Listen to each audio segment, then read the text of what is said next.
പാറ്റകളുടെ പ്രതിഷേധം രാജതലസ്ഥാനത്തൊക്കെ നടക്കുന്നത് കണ്ടിരുന്നു. അത് പാളിപ്പോയ റിപ്പോർട്ടുകളും വന്നു.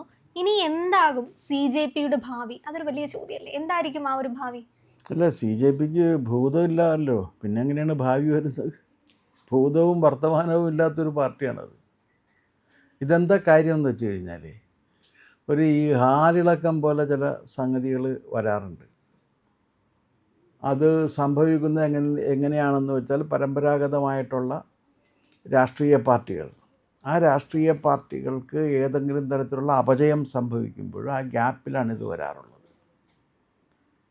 പക്ഷെ അത് വന്നു കഴിഞ്ഞാൽ പലപ്പോഴും എന്താണെന്ന് വെച്ചാൽ, ഇത് താങ്ങാവുന്നതിനോ അപ്പുറത്തേക്കുള്ള ഒരു ബാധ്യതയായിട്ട് ഇത് മാറിപ്പോകുന്നു എന്നുള്ളതാണ് വസ്തുത.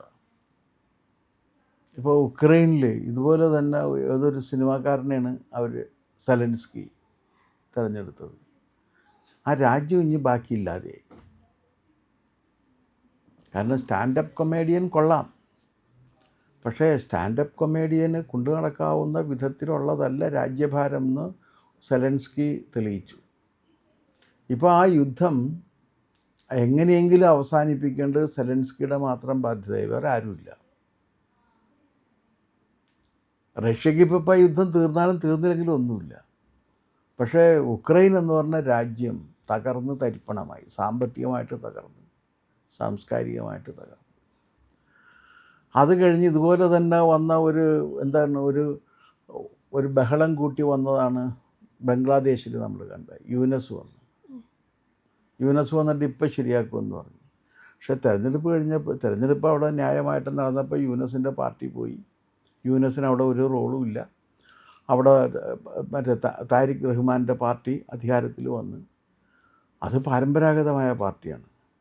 പിന്നെ ആകെ അതിനകത്ത് കിട്ടിയതെന്ന് പറഞ്ഞാൽ, ഇത്രയും കാലം ക്ലച്ച് പിടിക്കാതിരുന്ന ജമാഅത്തെ ഇസ്ലാമിക്ക് അതിനകത്തൊരു ബേസായി എന്നത് മാത്രമാണ് അതിൻ്റെ ഒരു കാര്യം.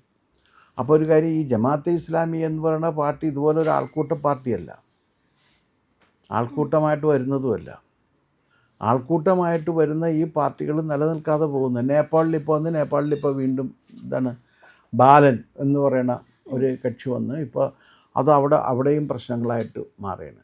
കാരണം ഈ രാഷ്ട്രീയത്തിലെ ബഹുജന പ്രസ്ഥാനങ്ങളായിട്ട് രാഷ്ട്രീയ പാർട്ടികൾ പ്രവർത്തിക്കുമ്പോൾ അവർ വെറും അധികാരത്തിലിരിക്കുന്ന പാർട്ടി മാത്രമല്ല, അവർക്ക് താഴെ തട്ടിൽ ജനങ്ങളുമായിട്ട് നല്ല ബന്ധവും കൂടി ഉണ്ട് എന്നുള്ളൊരു കാര്യം നമ്മൾ വിസ്മരിക്കാൻ പാടില്ല. അവർ ദീർഘകാലമായി ജനങ്ങളുമായി ബന്ധപ്പെട്ട് പ്രവർത്തിക്കുന്നവരാണ്. ഏറ്റവും താഴെ തട്ടിൽ വരെ അവർക്ക് ആളുകളുണ്ട്, അവർ പറഞ്ഞാൽ കേൾക്കുന്നവരുണ്ട്. ഇതൊരു ഓളത്തിന് വന്ന് കയറുന്നതല്ല, അത് വളരെ സിസ്റ്റമാറ്റിക്കായിട്ട് വളർത്തിയെടുക്കേണ്ടതാണ്. രാഷ്ട്രീയം ജനാധിപത്യ സംവിധാനത്തിൽ അങ്ങനെ ഒരിക്കലും ഒരു ആൾക്കൂട്ടത്തിൻ്റെ അനാർക്കിയായിട്ട് മാറാൻ പാടില്ല. ആൾക്കൂട്ടത്തിൻ്റെ അരാജകത്വം ഒരിക്കലും രാഷ്ട്രീയ പ്രസ്ഥാനമല്ല. ഈ അരിസ്റ്റോട്ടിലിൻ്റെ പൊളിറ്റിക്സ് എന്ന് പറയുന്ന പുസ്തകം നല്ല പുസ്തകമാണ്, വായിക്കേണ്ടതാണ്. കാരണം ഈ രാഷ്ട്ര വ്യവഹാരത്തിൻ്റെ ആദ്യകാലങ്ങളിലുള്ള പ്രമുഖ പുസ്തകങ്ങളിലൊന്നല്ല. അതിൽ അരിസ്റ്റോട്ടിൽ പറയുന്ന ഡെമോക്രസി വൾഗറൈസ്ഡ് ആയിക്കഴിഞ്ഞാൽ മോബോക്രസി വരുമെന്ന് പറയുന്നുണ്ട്. ഇത് ഡെമോക്രാറ്റിക് ഇൻസ്റ്റിറ്റ്യൂഷൻസോ ഡെമോക്രാറ്റിക് സംഘടനകളോ അല്ല, മോബോക്രസിയാണ്. ആൾക്കൂട്ടത്തിൻ്റെ അരാജക വാഴ്ചയാണ് വരുന്നത്. ആൾക്കൂട്ടത്തിൻ്റെ അരാജക വാഴ്ച ഏത് സന്ദർഭത്തിൽ വന്നു കഴിഞ്ഞാലും അത് തീർച്ചയായിട്ടും രാജ്യത്തിന് ദോഷം ചെയ്യുമെന്ന കാര്യത്തിൽ ആരും തർക്കിച്ചിട്ട് പോലും കാര്യമില്ല. കാരണം രാജ്യത്തിന് ദോഷമാണത്. കാരണം ആൾക്കൂട്ടത്തിൻ്റെ അരാജക വാഴ്ച അങ്ങനെ സംഭവിക്കാൻ പാടില്ല. ആൾക്കൂട്ടത്തിൻ്റെ അരാജക വാഴ്ച എപ്പോഴും നയിക്കുന്ന ഏകാധിപത്യത്തിലേക്ക് അതൊക്കെ നയിക്കുള്ളൂ. എവിടെയും ആൾക്കൂട്ടം അരാജക വ്യവസ്ഥ സൃഷ്ടിച്ചു കഴിഞ്ഞാൽ ആ സമ്പ്രദായത്തിൽ പിന്നെ വരുന്നത് കരുത്തനായ ഒരു ഏകാധിപതിയായിരിക്കും. അതാണ്. അപ്പോൾ അതുകൊണ്ട് ഈ ജനാധിപത്യത്തിൻ്റെ വൾഗറൈസ്ഡ് ഫോം എന്ന് പറയുന്ന മോബോക്രസിയുടെ വൾഗറൈസ്ഡ് ഫോമാണ് നമ്മൾ ഈ കാണുന്ന ഈ CJP തുടങ്ങിയിട്ടുള്ള കാര്യങ്ങളൊക്കെ. ഇവരുടനെ ഞങ്ങൾ യുവാക്കൾ ജെൻസിയാണോ ജെൻ-ഇസഡ് എന്നറിയില്ല, എന്തായാലും ശരിയാണ്. അതിന് എങ്ങനെയാണെന്ന് വെച്ച് കഴിഞ്ഞാൽ, ഈ സോഷ്യൽ മീഡിയയിൽ ലഭിക്കുന്ന സംരക്ഷണവും സോഷ്യൽ മീഡിയയിലെ കൂടെ ലഭിക്കുന്ന പിന്തുണയും ഒന്നും അത് യാഥാർത്ഥ്യവുമായി ബന്ധപ്പെട്ട കാര്യങ്ങളല്ല എന്നുള്ളതാണ് വസ്തുത. യാഥാർത്ഥ്യവുമായി ബന്ധപ്പെട്ട കാര്യങ്ങളല്ല. അതെന്താ കാര്യം എന്ന് വെച്ച് കഴിഞ്ഞാൽ, ഇപ്പോൾ ഞാൻ ആലപ്പുഴ തിരഞ്ഞെടുപ്പിന് മത്സരിച്ചപ്പോൾ സോഷ്യൽ മീഡിയയിലുള്ളവർ വന്ന് വോട്ട് ചെയ്തിരുന്നെങ്കിൽ ഞാനൊരു 4-5 ലക്ഷം വോട്ടിന് അവിടെ ജയിച്ചാനെ. അത്ര സോഷ്യൽ മീഡിയയിൽ അത്ര പിന്തുണയായിരുന്നു. പക്ഷേ ഈ സോഷ്യൽ മീഡിയക്കാരൻ ഇരിക്കുന്നത് അമേരിക്കയിലും ഇംഗ്ലണ്ടിലും ജർമ്മനിയിലും പിന്നെ ഓസ്ട്രേലിയയിലും കാനഡയിലും ഇങ്ങനെയുള്ള സ്ഥലങ്ങളിലുമാണ്. അവരൊന്നും ഇവിടെയില്ല. ഇവരാകെ ചെയ്യുന്ന കാര്യം അവരുടെ പണിയെല്ലാം കഴിഞ്ഞ് തിരിച്ചു വരുന്ന സമയത്ത് അവരൊരു ലൈക്ക് എടുക്കുകയും ഒരു കമൻ്റ് ഇടുകയും ചെയ്യുകയാണ്. അവിടെ തീരെയാണ് ഇവരുടെ പരിപാടി. അപ്പോൾ സോഷ്യൽ മീഡിയ വഴി ഉയർന്നു വന്നതാണ് ഈ പറഞ്ഞ CJPയും. അത് അതും വളരെ തെറ്റായിട്ടുള്ളൊരു ഇതിൻ്റെ പേരിൽ ചീഫ് ജസ്റ്റിസ് അങ്ങനെ ഒന്നും പറഞ്ഞിട്ടില്ല. നമ്മുടെ സുപ്രീം കോടതിയിലെ ചീഫ് ജസ്റ്റിസ് ഇവർ പറയുന്ന ഒരു കാര്യവും പറഞ്ഞിട്ടില്ല. പാരസൈറ്റായിട്ട് ജീവിക്കാൻ ആഗ്രഹിക്കുന്നവരുണ്ടെന്നാണ് പറഞ്ഞത്. അതുകൊണ്ടല്ല ഒരു പണിയും ചെയ്യാതെ ആരെങ്കിലും പണിയെടുത്ത് ഉണ്ടാക്കിയ പണത്തിൻ്റെ പുറത്ത് ജീവിക്കുന്ന പാരസൈറ്റുകളുണ്ട്. അങ്ങനെ ചെറുപ്പക്കാർ പാരസൈറ്റുകളായിട്ട് മാറരുത് എന്നാണ് അങ്ങനെ പറഞ്ഞത്. അതിലെന്താ തെറ്റുള്ളത്? ഉടനെ ഞങ്ങൾ പാറ്റകളായിട്ട് മാറും എന്ന് പറഞ്ഞിട്ട് പാറ്റ ജനതാ പാർട്ടി ഇതൊക്കെയെന്ന് വെച്ച് കഴിഞ്ഞാൽ ഈ ക്രോക്കഡോസ് ജനതാ പാർട്ടി ഞങ്ങൾ ഉണ്ടാക്കിയിരിക്കുന്നു. അത് വന്ന വഴിക്ക് പോകും. ഇന്നലെ പെയ്ത മഴയ്ക്ക് ഇന്ന് കുരുക്കുന്ന തകരയുണ്ട്. തകരയുടെ രീതിയിൽ അങ്ങോട്ട് കൊഴിഞ്ഞു പോകും. എന്ന് മാത്രമല്ല, ഇതിനൊന്നും അടിത്തറയില്ല. ശക്തമായ അടിത്തറയിലാണ് ദേശീയ പ്രസ്ഥാനത്തിൻ്റെ കാലം തുടങ്ങി രാഷ്ട്രീയ പാർട്ടികൾ കെട്ടിപ്പടുത്തത്.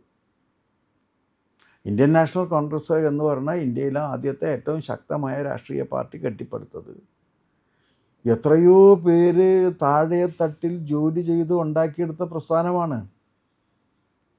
എത്രയോ വലിയ നേതാക്കൾ അതിൻ്റെ പിന്നിൽ പ്രവർത്തിച്ചു, അവരുടെ ജീവൻ കൊടുത്തുണ്ടാക്കിയതല്ലേ. അതുതന്നെയാണ് കമ്മ്യൂണിസ്റ്റ് പാർട്ടി ഉണ്ടാക്കിയെടുക്കുന്നത്.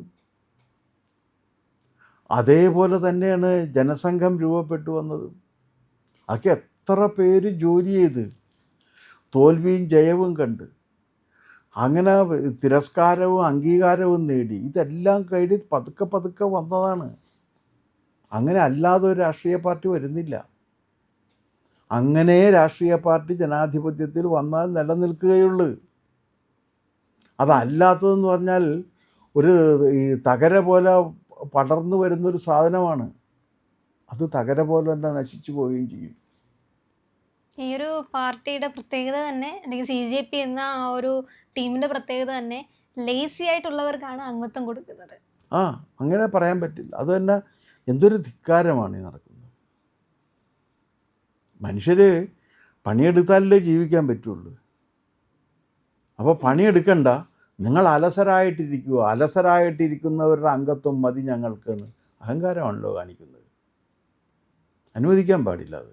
ഇത് ആദ്യ സമയത്ത് ഒരു ട്രാഫിക് ഉണ്ടാക്കിയെടുക്കാൻ, അല്ലെങ്കിൽ ഒരു പൊളിറ്റിക്കൽ മൂവ്മെൻ്റ് ഉണ്ടാകുമ്പോൾ ശ്രദ്ധ ആകർഷിക്കാനും, അങ്ങനെ ഒരു ട്രാഫിക് ഉണ്ടായിക്കഴിഞ്ഞതിന് ശേഷം പിന്നീട് ഇതിൽ മാറ്റം വരുത്തുക, അങ്ങനെ ആയിക്കൂടെ? അല്ല, അങ്ങനെയല്ല. അങ്ങനെ വന്നു കഴിഞ്ഞിട്ട് പിന്നീട് മാറ്റം വരുത്തണമെന്നുണ്ടെങ്കിലും പറ്റില്ല. കാരണം താഴേക്കിടയിൽ ജോലി ചെയ്യാൻ ആൾ വേണ്ടേ?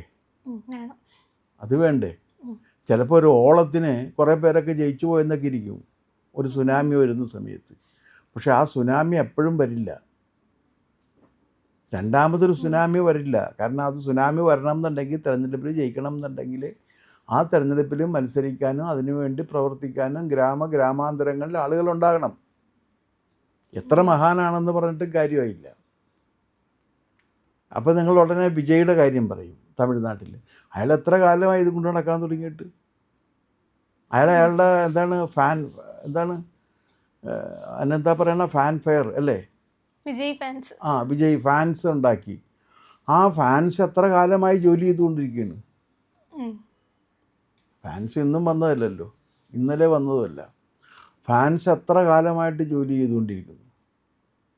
ആ ഫാൻസ് ആണ് പിന്നീട് പാർട്ടി യൂണിറ്റുകളായിട്ട് മാറുന്നത്. അപ്പോൾ അതുകൊണ്ട് 10-20 വർഷക്കാലത്തെ ഫാൻസിൻ്റെ ഈ ആരാധകരുടെ സംഘടന ഉണ്ടാക്കി ആരാധകരുടെ സംഘടന ജോലി ചെയ്തുകൊണ്ടിരിക്കുകയായിരുന്നു. ആ ആരാധകരുടെ സംഘടന രാഷ്ട്രീയ പാർട്ടിയാക്കി മാറ്റുകയാണ് ചെയ്തത്. അപ്പോൾ അവിടെയൊക്കെ നാട്ടിൻപുറത്തൊക്കെ ആളുകളുണ്ടാവും, അല്ലെങ്കിൽ ഉണ്ടാവില്ല. അതിന് വ്യത്യസ്തമായിട്ടൊരു പാർട്ടി ഉണ്ടാക്കി കൊണ്ടുവരികയും അതിപ്പോൾ ദയനീയമായി പരാജയപ്പെട്ടു.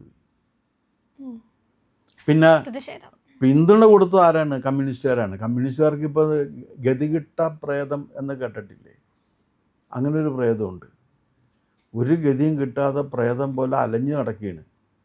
അപ്പോൾ ആരെ കിട്ടിയാലും കമ്മ്യൂണിസ്റ്റുകാർ അവരുടെ പിന്നാലെ പോകും. ഇപ്പം അല്ലാതെ വേറെ ആർക്കും ഇല്ല. ഇന്ത്യയിൽ ആകെയുള്ള ഒരു കമ്മ്യൂണിസ്റ്റ് മന്ത്രി താനാണ് എന്ന് സി പി ജോൺ പറഞ്ഞു. സി പി ജോണിൻ്റെ കമ്മ്യൂണിസ്റ്റ് പാർട്ടി എന്താണെന്നുള്ള കാര്യം നമുക്കൊക്കെ അറിയാം.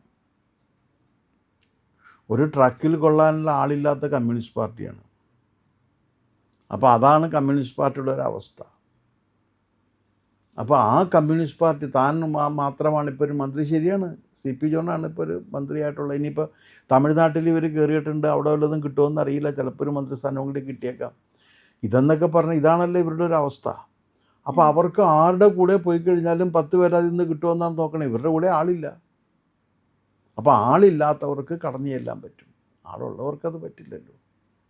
അപ്പോൾ രാഷ്ട്രീയ പാർട്ടികൾ എന്നുള്ളതൊക്കെ ഇവരുടെ ഭാവി എന്ന് പറഞ്ഞാൽ വർത്തമാനമില്ലാത്തവർക്ക് എന്ത് ഭാവി ഉണ്ടാവും? വർത്തമാനമല്ലേ നമ്മൾ ജീവിക്കുന്ന കാലത്ത് ഇവിടെ ഉണ്ടാകണമല്ലോ. ഒരാളെവിടെയോ ഇരുന്ന് ആഹ്വാനം ചെയ്ത് ഈ കൊള്ളസംഘത്തിലൊക്കെ ഉണ്ടാകുന്ന രീതിയിൽ പഴയ മലയാള സിനിമയിൽ ജോസ് പ്രകാശിൻ്റെ കൊള്ളസംഘമുണ്ട്. അപ്പോൾ ആ ജോസ് പ്രകാശിൻ്റെ കൊള്ളസംഘത്തിലാണ് കൊള്ളസംഘത്തിൽ ഇരുന്നുകൊണ്ട് ദൂരെ ഇരുന്നുകൊണ്ട് അയാളെ നമ്മൾ കാണില്ല. ഇയാൾ വരുന്ന സമയത്ത് സിനിമയിൽ കുറച്ച് ലൈറ്റൊക്കെ വരികയും ഇയാളുടെ ശബ്ദം വരികയും ചെയ്യും. അവസാനമാണ് ഇയാളെ കാണുക. ആ രീതിയിൽ എവിടെയോ ഇരുന്നുകൊണ്ട് നിയന്ത്രിച്ച് കൊണ്ടുപോകാവുന്നതല്ല രാഷ്ട്രീയം. അതുകൊണ്ട് രാഷ്ട്രീയ പാർട്ടി എന്ന നിലക്ക് സി ജെ പിക്ക് ആരെന്തൊക്കെ കുറേ പേര് അതിൻ്റെ കൂടെ ഭാഗ്യാന്വേഷികളായിട്ടുള്ള കുറേ പേര് പോകും. അവരെ ഏത് പുതിയ പാർട്ടി വന്നാലും പോകുന്നവരാണ്. ആം ആദ്മി പാർട്ടി വന്നപ്പോൾ അതിൻ്റെ കൂടെ പോയി. അത് കഴിഞ്ഞ് പുതിയൊരു പാർട്ടി, അവർ പുതിയ പാർട്ടികൾ വരുമ്പോൾ ആ പുതിയ പാർട്ടികളുടെ കൂടെ പോകുന്നവരാണ് ഇതിനകത്ത് പോയിരിക്കുന്നത്. അവരുടെ കൂടെ അവർ പോലും ഇല്ല എന്നുള്ളതാണ് വസ്തുത. അതുകൊണ്ട് ഈ കോക്രോച്ച് ജനതാ പാർട്ടി ആ കോക്രോച്ചായിട്ട് തന്നെ ഈ പാറ്റയായിട്ട് തന്നെ ഇരിക്കേണ്ടി വരും. പ്രിയമുള്ളവരെ, നമ്മുടെ ചാനൽ ഒരുപാട് പേർ കാണുന്നുണ്ട്. കാണുന്നവരോടെല്ലാം നമുക്ക് വലിയ സ്നേഹവുമുണ്ട്. അവരൊക്കെ നമ്മുടെ ചാനലിനെ കുറിച്ച് ഒരുപാട് പേരോട് പറയുന്നുമുണ്ട്. പക്ഷേ ഒരു കാര്യം, നമ്മൾ കാണുന്നവരുടെ എണ്ണം അനുസരിച്ച് ചാനലിൻ്റെ സബ്സ്ക്രിപ്ഷൻ കൂടുന്നില്ല. എന്താ കാര്യം എന്നറിയാമോ? നമ്മൾ കണ്ടിട്ട് അങ്ങ് പെട്ടെന്ന് തിരിച്ചു പോവുക. പക്ഷേ കണ്ടതിന് ശേഷം ഒരു നിമിഷം നിൽക്കുക. നമ്മുടെ ചാനലിൻ്റെ IND എന്ന് പറയുന്ന ലോഗോ ഇല്ലേ, അവിടെ ഒന്ന് വിരലമർത്തിയാൽ ചാനലിൻ്റെ ഫീഡ് തുറന്നു വരും. അവിടെ സബ്സ്ക്രൈബ് എന്നൊരു നീല നിറത്തിലുള്ള ബാറുണ്ട്, അവിടെ ജസ്റ്റ് ഒന്ന് തൊടുക. തൊട്ടടുത്തൊരു മണിയുടെ ചിത്രമുണ്ട്, ബെല്ലൈക്കൺ, അവിടെയും ഒന്ന് തൊട്ടാൽ നിങ്ങൾക്ക് നമ്മുടെ എല്ലാ വീഡിയോകളും കാണാനുള്ള നോട്ടിഫിക്കേഷൻ കിട്ടും. മാത്രമല്ല ചാനലിൻ്റെ ഒരു സബ്സ്ക്രൈബറായി മാറുകയും ചെയ്യും. അത് ഞങ്ങൾക്ക് വലിയ സഹായമായിരിക്കും. ഉറപ്പായിട്ടും അത് ചെയ്തിട്ടില്ല എങ്കിൽ ഇപ്പോൾ തന്നെ ഒന്ന് ചെയ്യണേ.